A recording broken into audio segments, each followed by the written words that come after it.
हरे रामेति कृष्णेति नाम संकीर्तनं सदा लोकक्षेमाय कुर्वन्तं प्रेमिकं सद्गुरुं भजे। जय बोलो श्री प्रेमिकेंद्र सद्गुरुनाथ महाराज की जय। सर्व संतनों की जय। हर हर नमः पार्वती पतये हर हर महादेवा। गोपिका जीवनस्मरणं गोविंदा गोविंदा। ராதகிருஷ்ண சகீஸ், நாம் நேற்று காசியில் ஜோதிர்லிங்கங்களாக வழிபடப்படும் கோயில்கள், அதாவது இந்தூர் மத்திய பிரதேஷ், இந்தூருக்கு பக்கத்தில் இருக்கிற அந்த ஓம்காரேஸ்வர், அது எங்கே இருக்குது காஷியில், அந்த மச்சோதரிக்கு பின்னாடி இருக்குன்னு சொன்னோம் இல்லையா, அது பார்த்தாச்சு. அடுத்தது உத்தரகாண்டில் இருக்கிற அந்த கேதார்நாத், அந்த கேதாரேஸ்வரர் இங்கே கேதார் காட்டில், அதையும் விரிவாக பார்த்துட்டோம். அடுத்து மேற்கொண்டு மேலும் இருக்கின்ற அந்த மீதி ஜோதிர்லிங்கங்களை பற்றி நம்ம இப்போ பார்ப்போம். இப்போ நம்ம பார்க்க போகிறது அடுத்தது சோமேஸ்வரர். இந்த சோமேஸ்வர லிங்கம் வந்து சௌராஷ்டிரத்தில் இருக்குது, சோம்நாத் ஜோதிர்லிங்கம் அப்படின்னு சொல்லிட்டு. இதே லிங்கம் வந்து இங்கே காஷிலையும் இருக்குது. இந்த லிங்கத்தை இங்கே இந்த காஷியில் வழிபடுறவர்களுக்கு வாழ்க்கையில் வளமும் நலமும் பெறுவார்கள். காசியில் வந்துட்டு இந்த 12 ஜோதிர்லிங்க யாத்திரைன்னே தனியாக நம்ம மேற்கொள்ளலாம்.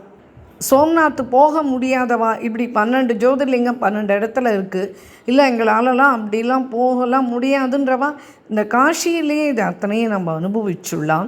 இங்கே வந்து இந்த சோமேஸ்வரர் இவரை வழிபடுறதுனாலேயே சோமநாத்துக்கு போன அந்த பலன் கிடச்சிடும் அப்படின்னு சொல்லிட்டு கொடுத்துருக்கா காஷி காண்டத்தில். இது எங்கே இருக்குது அப்படின்னா மன்மந்திர் காட்டுன்னு ஒரு இடம், அதாவது தசாஷ்மேத காட்டு வரைக்கும் நம்ம அந்த ரிக்ஷாவில் போயிடலாம், ஆட்டோ ரிக்ஷாவில் போயிட்டு அதுக்கப்புறமா லெஃப்ட்டில் டேர்ன் பண்ணி ஒரு 100 அடியிலேருந்து 200 அடிக்குள்ளே நடக்கணும். அப்படி போனால் அங்கே வந்து இந்த வாராகி கோயிலுக்கு போகிற அந்த வழி தான். போனால் அந்த சோமேஸ்வரர் வந்து இந்த வாராகி கோயிலுக்கு பக்கத்தில் தான் இருக்கார். கேட்டு விசாரிச்சுட்டு போய் தரிசனம் பண்ணிடலாம். காஷிக்கு போனால் வாராகியை பார்க்காம யாருமே வரமாட்டா, அதனால் அது பக்கத்துலேயே தான் இருக்குது இந்த சோமேஸ்வரர் கோயில். அப்படியே போய் நம்ம தரிசனம் பண்ணிட்டு வந்துடலாம். இது வந்து காலையில் வந்து 5 மணிலேருந்து 9 மணி வரைக்கும் திறந்துருக்கும். சாயங்காலமும் அதே மாதிரி தான் 5 மணிலேருந்து 9 மணி வரைக்கும் திறந்துருக்கும். அப்படி கோயில் மூடி இருந்தாலும் வெளியிலேருந்து கூட பக்தர்கள் வந்து நம்ம தரிசனம் பண்ண முடியும். இது வந்து சோமேஸ்வர லிங்கத்தை பற்றி. அதுக்கு அடுத்த லிங்கத்தை நம்ம மேற்கொண்டு பார்ப்போம். அடுத்தது வந்து மகாராஷ்டிராவில் வந்து நாசிக்கில் இருக்கக்கூடிய அந்த திரியம்பகேஸ்வர்.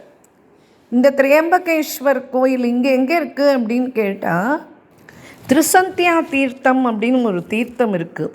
ஏற்கனவே இது நம்ம காஷி காண்டத்தில் நம்ம படித்து போட்டிருக்கோம்.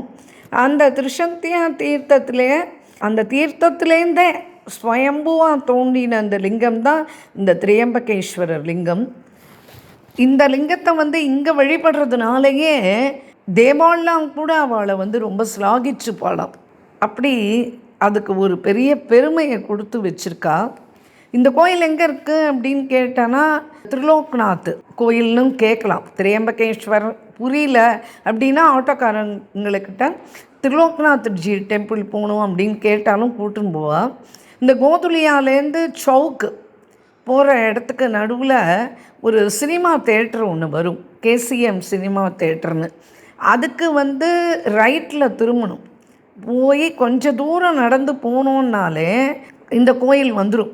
இந்த கோயில்லையே இன்னொரு விசேஷம் என்ன அப்படின்னா, புருஷோத்தமர் அப்படின்னு சொல்லிட்டு பகவான் மகாவிஷ்ணு அங்கே இருக்கார். அதனால் புருஷோத்தம கோயிலுக்கு போகணுன்னு கேட்டாலும் இந்த இடத்துக்கு எடுத்துன்னு போய் விட்டுருவா.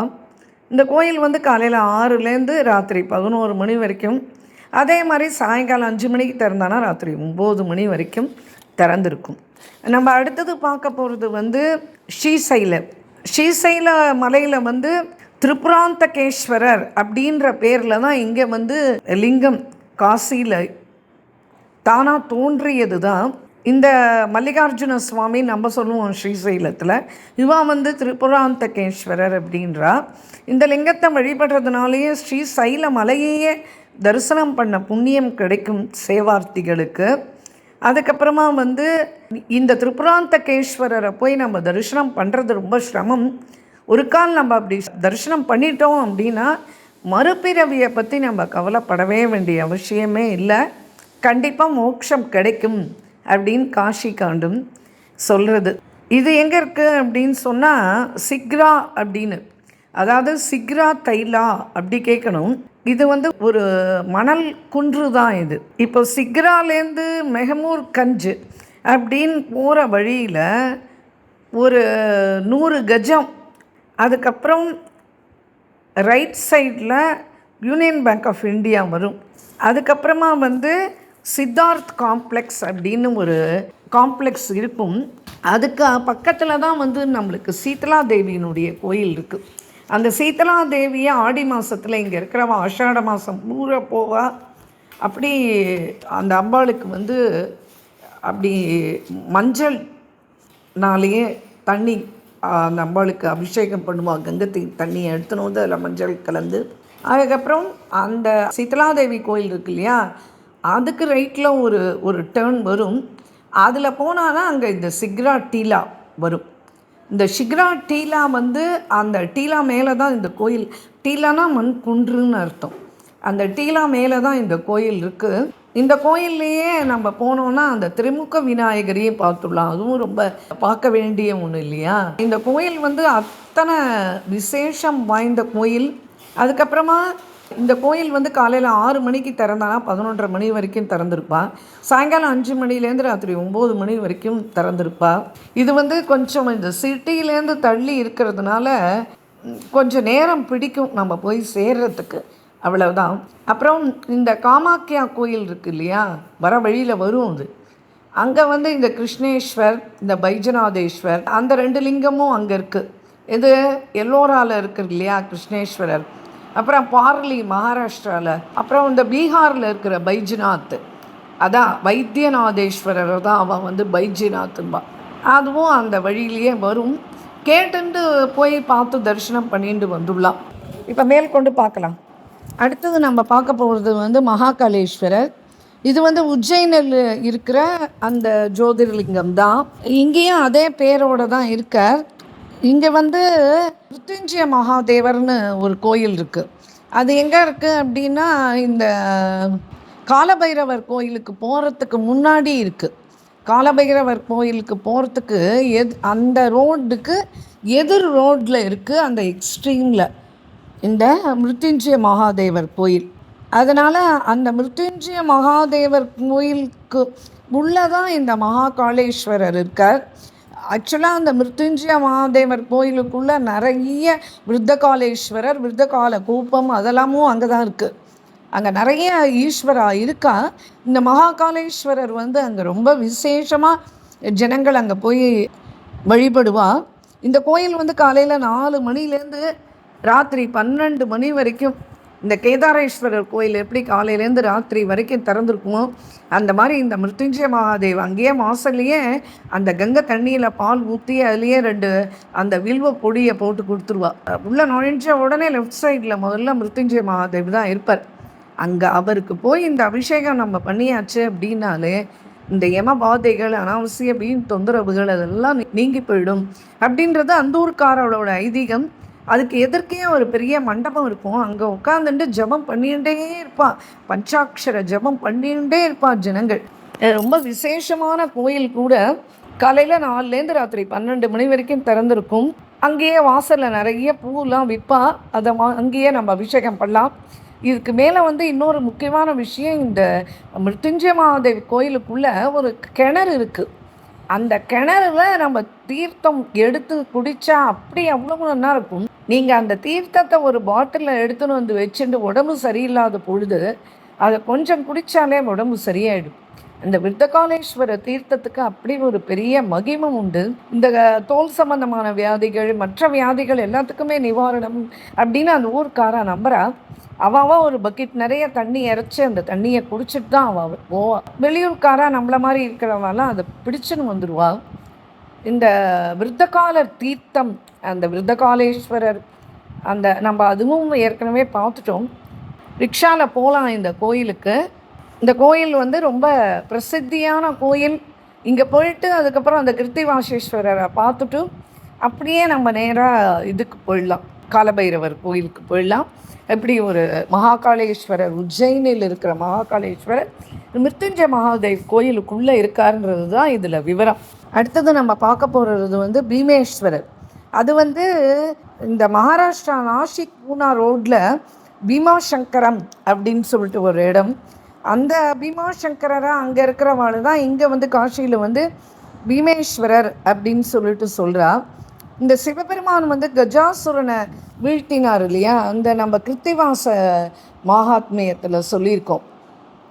அந்த கஜாசுரனை வீழ்த்தின பிறகு அவனுடைய தோலை உரிச்ச இடத்துக்கு வந்து ருத்ரவாசம் அப்படின்னு சொல்லிட்டு பேர். அப்போது பகவான் விஸ்வநாதர் வந்து விசாலாட்சியோட சேர்ந்து உட்கார்ந்துன்னு இருந்த போது நந்தி வந்து அவளை வணங்கி, இந்த மாதிரி காசியில் வந்து 68 முக்கியமாக பார்க்க வேண்டிய கோயில்கள் இருக்குது, ரொம்ப வழிபாட்டு ஸ்தலங்கள் அப்படின்னு சொல்லிட்டு சொல்கிற. எல்லா இடத்துலேருந்தும் லிங்கங்கள் எடுத்துன்னு வந்து இங்கே ஸ்தாபிதம் பண்ணியிருக்கா அப்படின்னு சொல்லிட்டு எம்பெருமானார்கிட்ட சொல்லிக்கிறா. இப்போ வந்து சப்தகோதாவரி தீர்த்தம், அதுலேருந்து இந்த பீமேஸ்வரர் அப்படின்ற திருப்பேரோடு இங்கே வந்து காசியில் எழுந்தருளி இருக்கா. அது இந்த கோயிலுக்கு போகிறதுனாலேயே ஜனங்களுக்கு வந்து வாழ்க்கையில் வளம், வீடு, பேர், மோட்சம் எல்லாமே கிட்டும் அப்படின்னு சொல்லிட்டு சொல்கிறா. இது வந்து எங்கே இருக்குது அப்படின்னா, அந்த நகுலேஸ்வரருக்கு கிழக்கு பக்கத்தில் இருக்கிறவர் தான் இந்த பீமேஸ்வரர். இங்கே வந்து வணங்கிறதுனாலேயே கொடிய பாவங்கள் செஞ்சுருந்தா கூட அதுலேருந்து அவள் விடுதலை அடைஞ்சிருவா அப்படின்றது தான். இது எங்கே இருக்குது அப்படின்னா, காசியில் கர்வட் கோயில். இந்த கர்வட் டெம்பிள் நம்ம ஏற்கனவே சொல்லியிருக்கோம். இந்த சரஸ்வதி பட்டக் அப்படின்ற அந்த பாதையில் போனால், எங்கேருந்து இந்த விஸ்வேஸ்வரர் கோயிலேருந்து அந்த சரஸ்வதி பட்டக்கு அப்படின்னு அந்த வடக்கு நோக்கி போகணும். அப்படி போனால் இந்த காசி கர்வட் கோயிலை போகலாம். இந்த கோயில் வந்து ரொம்ப விசேஷமான கோயில். இது நாள் முழுசுமே திறந்திருக்கும், போய் வழிபட்டுக்கலாம். லிங்கம் எப்படி இருக்குது அப்படின்னா, பூமிக்கும் அடித்தளத்தில் இருக்குது. அதனால் நம்ம மேலேருந்து தான் தரிசனம் பண்ண முடியும் இந்த பீமேஸ்வரரை. அதி அற்புதமான கோயில், இது பார்க்க வேண்டிய ஒன்று. அடுத்து நம்ம பார்க்க போகிறது வந்து நாகேஸ்வரர். இந்த நாகேஸ்வரர் வந்து மகாராஷ்டிரா, துவாரகை 2 இடத்துலையுமே நாகேஸ்வர ஜோதிர்லிங்கம் இருக்குது. இந்த 12 ஜோதிர்லிங்கம் காசியில் இருக்கிறதுல இவரும் ஒருத்தர். இந்த 2 கோயிலுக்கும் போய் என்ன வழிபட்டால் அந்த பலன் வந்து இந்த ஒரு கோயிலுக்கு போகிறதுனாலேயே ஏற்படும். தெரிஞ்சோ தெரியாமலேயோ வாழ்க்கையில் எத்தனையோ பாவங்கள் பண்ணி இருந்தால் அத்தனை பாவங்களையும் நீக்கக்கூடிய சக்தி உடையவர் இந்த நாகேஸ்வரர்.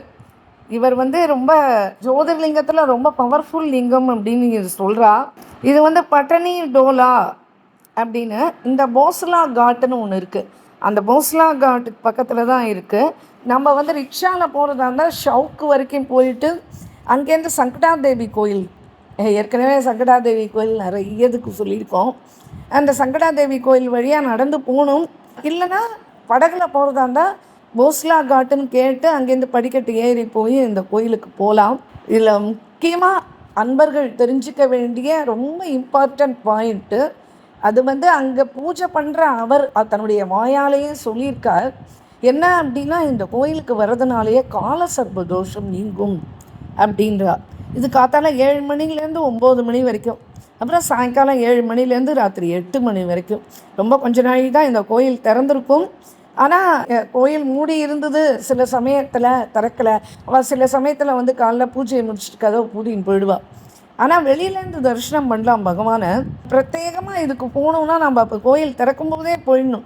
காலையில் முதல் வேலையாக இதுக்கு போகணுன்னு போயிட்டோம்னா இந்த காலசர்ப தோஷம் இருக்கிறவா இங்கே போய் நமஸ்காரம் பண்ணுறதுனாலேயே, வழிபாடுகள் பண்ணுறதுனாலேயே, கங்கை ஜலத்தை எடுத்துன்னு போய் அபிஷேகம் பண்ணி இயன்ற அளவுக்கு என்ன முடியுமோ அந்த அபிஷேகங்களை பண்ணி ஒரு ஒரு ஏதோ ஒரு நிவேதனம் பண்ணுறதுனால அவளுக்கு அதுலேருந்து வெளிப்படலாம் அப்படின்னு சொல்லிட்டு இந்த ஊருடைய ஐதீகம்.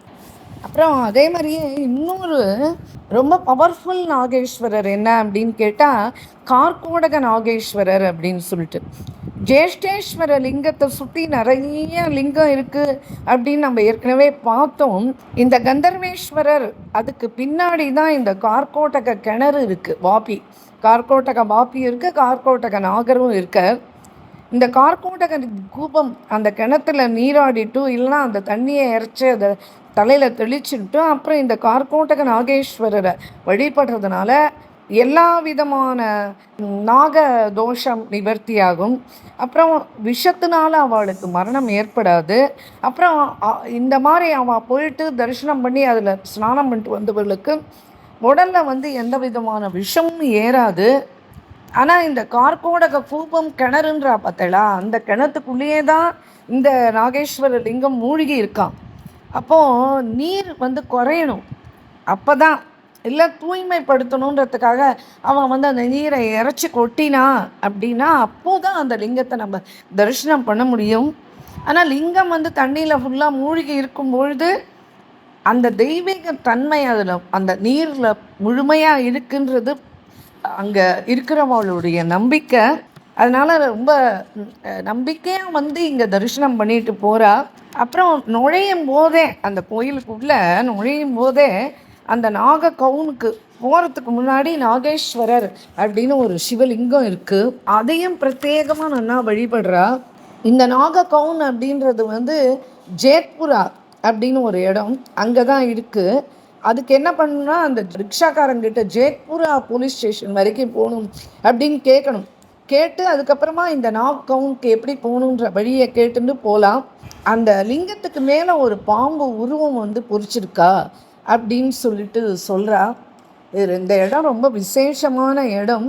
ஆனால் போகிறது கஷ்டம், கேட்டுண்டு தான் போகும் அந்த இடத்துக்கு வரைக்கும் போயிட்டு. இந்த ஸ்ராவண் மாதத்தில் வர நாக பஞ்சமி இருக்கு இல்லையா, அன்றைக்கி இந்த கோயில் பூரா அப்படியே கூட்டம் ரொம்ப வழியும். இந்த கோயிலில் முன்னாடிலாம் கூட்டம் வந்தாலுமே பாம்புகள் அங்கங்கே ஓடிகிட்டே இருக்குமா, அப்படி ஒரு பாம்புகள் ரொம்ப அதிகமாக காணப்படுற இடம். ஆனால் இப்போ தான் காஷியில் கும்பல் ரொம்ப ஜாஸ்தி ஆகிடுது, டூரிஸ்ட்டு உள்ளூர் ஜனங்கள் எல்லாமே. அதனால் இப்போ பாம்புகள்லாம் கண்ணுக்கு தென்படுறது இல்லை அப்படின்னு. அப்புறம் காலசர்ப தோஷம் நீங்கிறதுக்காக இங்கேயும் அர்ச்சகர்கிட்ட சொல்லி அதுக்குன்னு ஏதோ ஒரு யாகம், அதுக்குன்னு ஏதோ ஒரு ஸ்பெஷல் பூஜை அப்படின்னு ஏதோ ரூபா கட்டி எல்லாம் பண்ணுறா.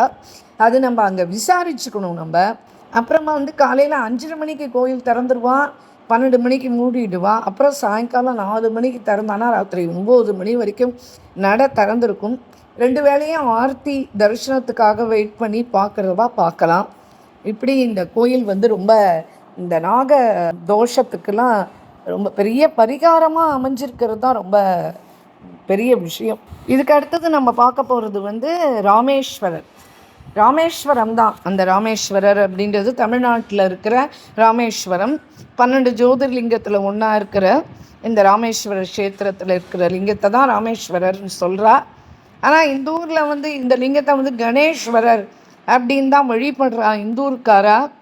இந்த சோமேஸ்வர லிங்கத்துக்கு பக்கத்துலேயே இந்த கணேஸ்வர லிங்கம் இருக்குது.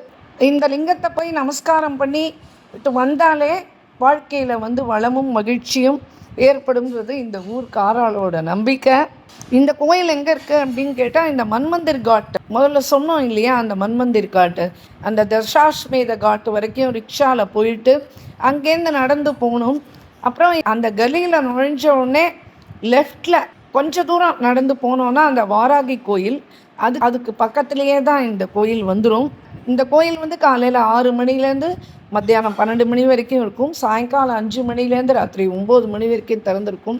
ஆனால் எல்லாருக்குமே ராமேஸ்வரர் சொன்னால் ரிக்ஷாக்காரர்களுக்கெல்லாம் புரியாது. இந்த இடத்துல இறங்கிடுவோம் இல்லையா, இறங்கி தானே நடக்கணும். அந்த விஸ்வநாத் கலி வரைக்கும் போயிட்டு அதுக்கப்புறம் அந்த கலியில் போய் கொஞ்சம் லெஃப்டில் டேர்ன் பண்ணி அங்கே போய் அவட்ட கணேஸ்வரர்னு கேட்கணும்.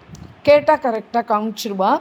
போய் பார்த்து நமஸ்காரம் பண்ணிக்கலாம். இப்படியாக ஜோதிர்லிங்கங்கள் வரிசையாக ஒன்றுனா பார்த்துன்னு வந்துட்டுருக்கோம். இப்போ கடைசியாக வாரணாசி விஸ்வேஸ்வரர், இவரை பார்ப்போம். இந்த விஸ்வேஸ்வரர் கோயில் வந்து 12 ஜோதிர்லிங்கத்துக்குள்ளே இருக்கிறது.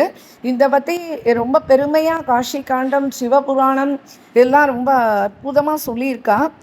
இந்த கோயிலுக்கு வந்து மோக்ஷலக்ஷ்மி விலாசம்னு பேர் காஷி காண்டத்து பிரகாரம். இதில் வந்து 5 மண்டபம் இருக்குது.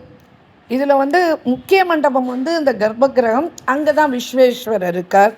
விஸ்வேஸ்வர லிங்கம் வந்து ஸ்வயம்புவாக தோன்றின லிங்கம்.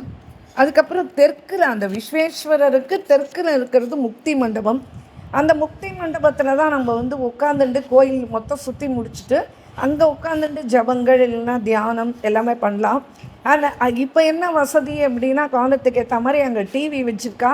உள்ளே இருக்கிற கர்ப்பகிரகத்தில் இருக்கிற ஈஸ்வரன் வந்து இங்கேயே நம்ம தியானம் பண்ணிகிட்டே அவரை தரிசனம் பண்ணலாம்.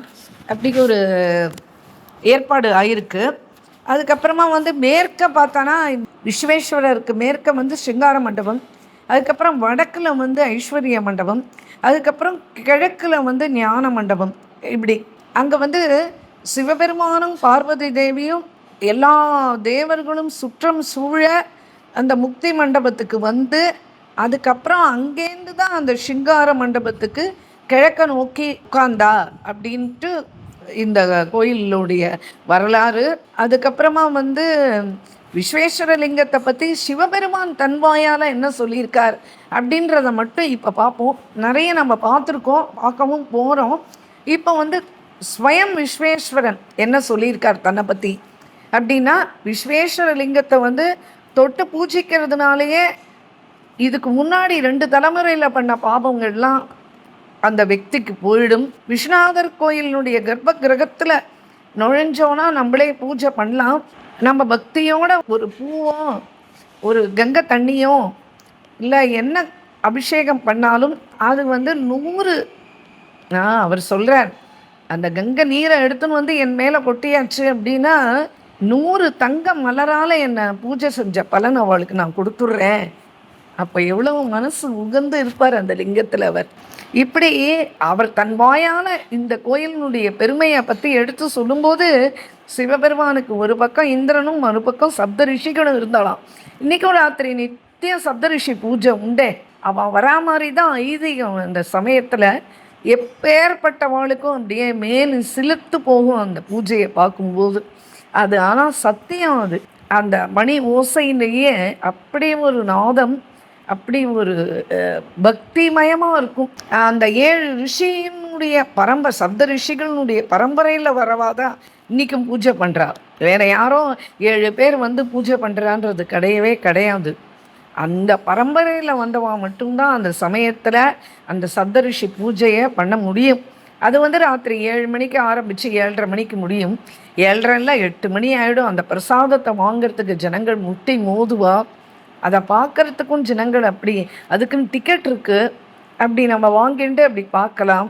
அதுக்கப்புறம் அந்த முக்தி மண்டபத்தில் உட்காந்தானா அந்த வீடியோலேயே அந்த டிவிலேயே கூட அதை தரிசனம் பண்ணலாம். அப்புறம் சப்போஸ் நம்மளுக்கு தினமுமே பார்க்கணும் அப்படின்னு ஒரு மனசில் ஆவல் இருந்தால் பக்த ஜனங்கள் இதை கேட்குறவா www.ஸ்ரீகாஷிவிஸ்வநாத், எல்லாமே ஸ்மால் லெட்டர்ஸ் தான், ஸ்ரீகாஷிவிஸ்வநாத்.org, அதில் போனேன்னா நம்ம பார்க்கலாம்.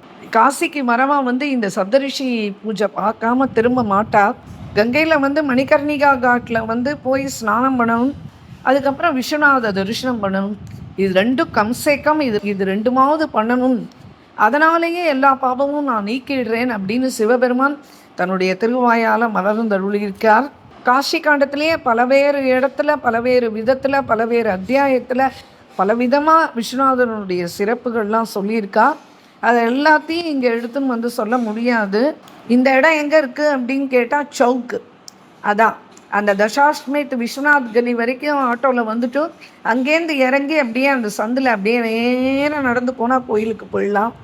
ஆனால் கோயிலுக்கு போய் சேர்கிறதுக்கு 3 வழி இருக்குது. ஒன்று தசாஷ்மேத காட்டு வழியாக இப்படி நம்ம சொன்ன மாதிரி போகலாம். அப்புறம் வந்து இந்த பன்ஸ்பட்டக்குன்னு ஒரு இடம், அது வழியாக அந்த சந்து வழியாக பூந்து அப்படியே நுழைஞ்சு போகணும். அதுக்கப்புறம் ஞானவாப்பி பின்னாடி வழியாக தான் வரும். அது அந்த ஞானவாப்பி வழியாகவும் வரலாம். இது 3வது வழி. எது சுலபமான வழி அதெல்லாம் சொல்ல முடியாது. இது இப்போ ஃபுல்லாவே காவல்காரர்களுடைய கட்டுப்பாட்டுல போயிடுது கோயிலு. அதனால எந்த இடத்துல நம்மளுக்கு கொஞ்சம் கும்பல் கம்மியா இருக்கோ, அந்த வழியா வேண்டியது தான். திங்கட்கிழமையில அந்த ஞானவாப்பி வழியா போனா, கொஞ்சம் அந்த ஞானவாப்பி, அந்த விநாயகர், அந்த லிங்கங்கள் எல்லாம் நமஸ்காரம் பண்ணிட்டு அப்படி போலாம். ஆனா, வழி தெரிஞ்சவாளோட தான் முடியும். அப்படி நம்ம பாட்டுக்கு இறங்கி ஞானவாப்பியில போறோம் அப்படின்னு எங்கேயாவது இறங்கி எப்படியாவது எங்கேயாவது போயிடக்கூடாது. எல்லாம் மெயின் என்ட்ரன்ஸ் வழியா போலாம். ஒரு நாள் பூராவே கோயில் திறந்திருக்கும். ஏதோ 1 மணி நேரம் தான் கோயில் இருக்காது. காலைல 2:30 மணிக்கே கோயில் திறந்துருவான். 4 மணிக்கு மங்களஹாரத்தி நடைபெறும். அதுக்கப்புறமா போகு மத்தியானம் 11 to 12 அவ்வளோ பெரிய தட்டு. அந்த தட்டுல அவ நிவேதனம் பண்றத பார்க்கும்போதே ரொம்ப அற்புதமா இருக்கும். உடனே மொத்தம் விநியோகம் பண்ணி முடிச்சிடுவா. ராத்திரி 7 to 7:30 இந்த சப்தரிஷி பூஜை அற்புதமாக இருக்கும். அப்புறம் ராத்திரி 9 மணிக்கு சிங்காரம்னு ஒன்று பண்ணுவா. அதுவும் ரொம்ப அற்புதமாக இருக்கும். அப்புறம் ராத்திரி 11 மணிக்கு சயன ஆர்த்தி. ஒரு தடவையாவது இருந்து இந்த எல்லா ஆர்த்தியும் பார்த்தா ரொம்ப விசேஷம். கோடை காலத்தில் கொஞ்சம் நேரம் மாற்றம் இருக்கும். அப்புறம் குளிர்காலத்தில் கொஞ்சம் முன்னாடி முடிச்சிடுவா. இந்த நாட்டுக்கோட்டை நகரத்து செட்டியார்னு அது பக்கத்துலேயே இருக்குது. அந்த அதுலேருந்து அந்த நகரத்து செட்டியார்காரா இன்றைக்கும் பூஜா காலத்தில் வேண்டிய சாமான்கள்லாம் இன்றைக்கி வரைக்கும் மேளதாளத்தோட நாதஸ்வரத்தோடு எடுத்துன்னு போகிறா. அது பார்க்க கண்கொள்ளா காட்சியாக இருக்கும். இப்படி ஒரு மன நிம்மதியை அடையலாம். இந்த 12 ஜோதிர்லிங்கங்களையும் நம்ம பார்த்து, இன்னும் விசேஷ பூஜைகள்லாம் நிறைய இருக்குது. அதெல்லாம் நான் சொன்ன மாதிரி அந்த www.kashi-vishwanath.org போய் நம்ம பார்த்துக்கலாம். இதோட இந்த 12 ஜோதிர்லிங்க வர்ணனை முடியறது. மேற்கொண்டு நம்ம அங்கே இருக்கிற விஷ்ணு கோயில்கள், கேசவ கோயில்கள் தான் அவள் சொல்லுவாள். ஆதிகேசவர், பிந்து மாதவர் அப்படிலாம் அந்த அதெல்லாத்தையும் நம்ம ஒரு டீட்டெயில்டாக நம்ம பார்த்துடலாம். இது அடுத்த இதுலேருந்து நம்மளுக்கு காசியில் இருக்கும் விஷ்ணு கோயில்கள் இதை நம்ம மேற்கொண்டு பார்ப்போம். राधे कृष्णा सखी। जय बोलो श्री प्रेमिकेंद्र सद्गुरुनाथ महाराज की जय। सर्व संतनों की जय। இத்துடன் காசியில் ஜோதிர்லிங்க வர்ணனை முடியறது. ராதே கிருஷ்ணா.